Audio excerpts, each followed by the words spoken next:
America Mural Project, you're probably familiar already. In 2010, we were in Oklahoma and Kansas. In 2011, Missouri.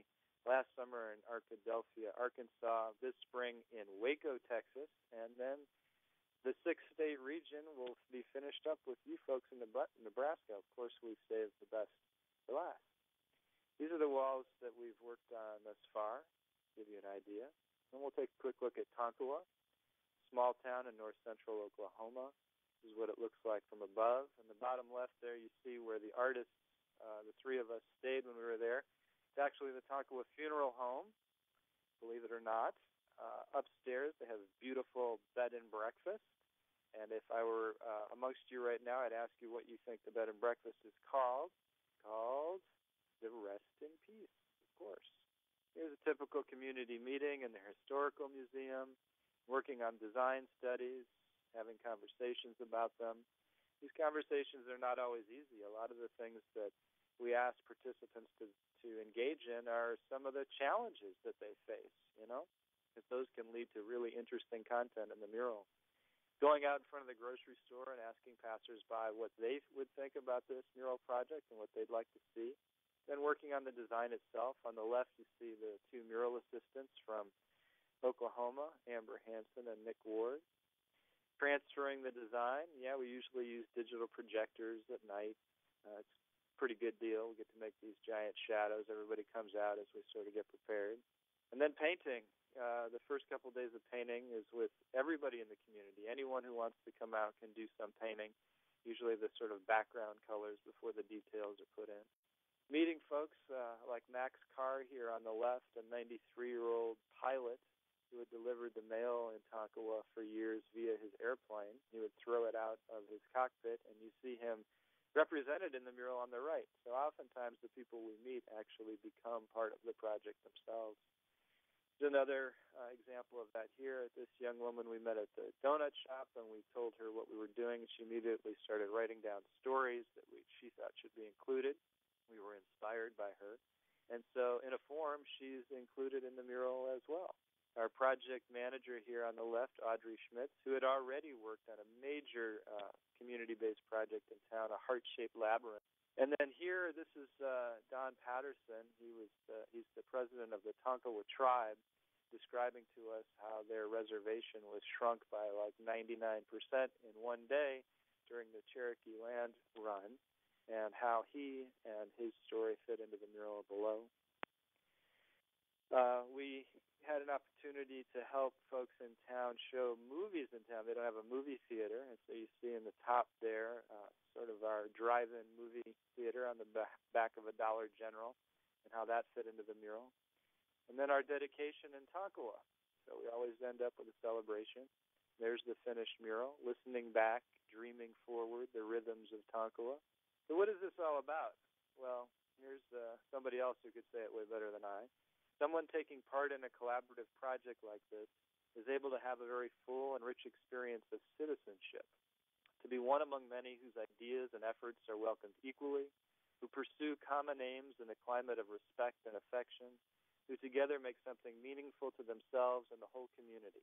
Even in a dark time, this experience foreshadows true democracy and full, vibrant citizenship. That's by the writer Arlene Goldbard from her book, New Creative Community, and I think really sets the bar high for what these projects can do, and it's what we aspire to. So here's Newton. We'll go through this pretty quickly. You get the idea. Community meetings, lots of ideas, lots of dot polling, all that kind of business, trying to narrow down our feelings as a group and find some direction, working on the design. In some cases, we use cut paper to do the color studies. And then all sorts of different painters here, from grandpa to granddaughter to superhero in training, all with their different ways of applying paint. And the project in process. There you see Erica Nelson on the right working on the mural. You get a sense of the scale of these things. An interesting addition here, one of our design participants in Newton had this fabulous tattoo of this phoenix bird on her arm, which became an emblem in the design itself, working on the mural with Matt Farley. And then here is the Imagineers in Newton, Kansas from 2011. A couple details of that. And our celebration when a dance troupe in town decided to choreograph a dance that was actually based on the design of the mural. So one art form leads to another, and we really look to inspire and support those projects that come out of the mural. Our celebration there. Assistant and apprentice muralists, as you already are aware, one of the things that's really important to this project is teaching, is mentorship. And so in each place that we go, we hire somebody from the state at least who expresses a real interest in this kind of work, and they work with us on the design team. So it would be myself, an assistant muralist who's somebody I've worked with before, and the apprentice who would be from Nebraska.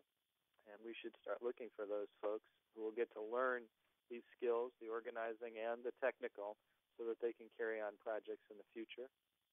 Here's Joplin, Missouri. Our project was planned before the tornado, and when we got there, the biggest question for us is what is the purpose of doing community-based art after such a devastating disaster? But folks there told us that they needed this project now more than ever as a way of reinstilling hope, as a way of memorializing the past, and as a way of showing themselves and others that they were going to get back on their feet. This is the wall in Joplin and our meetings. This was a very intense project for us. We had lots of drawing workshops with young people, many of them who'd been displaced during the storm. And among other things, they drew about their experience of the tornado, even though we never mentioned the storm to them as a prompt in any way. And it was their drawings that really led to how we decided to depict the storm in the final design. All of this is being filmed for a documentary film that's really coming into shape now called Called to Walls. And you can see a little clip of that on our website if you go there. Here we are in Joplin transferring the design and painting, and you're used to this now. And there's the final design. This is the butterfly effect, Dreams Take Flight. And here's the portion that I was referring to that was based on young people's drawings, and it shows sort of coming out of a more positive place and then getting into an area of some challenges and the storm and some of the reconstruction and rebuilding efforts afterwards.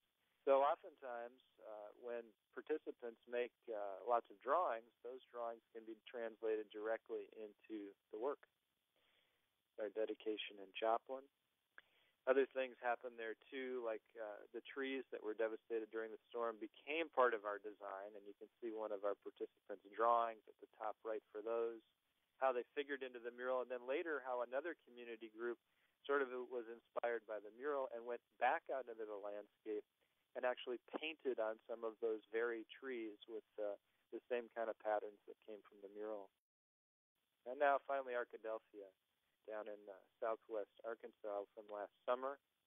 Meetings, our dot polling.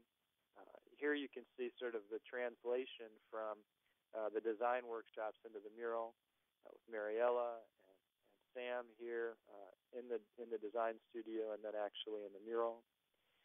Our apprentice Jordan working on the cut paper color study. Here's what I was talking about with the shadows when we project the design. We usually take one night to sort of practice, and everybody comes out and makes shadows, and that's a lot of fun. And then painting there, and there's the finished mural, is From a Dream to The Promise, and the promise in this case is an effort in Arkadelphia supported by a couple of foundations where if a high school student gets 2.5 grade point average or higher, this foundation, The Promise, will pay for their entire college education. Our dedication there in Arkadelphia. We're in Texas coming this spring, and then we'll be a few other places in between, and then we'll be with you folks in Nebraska, and we really look forward to it.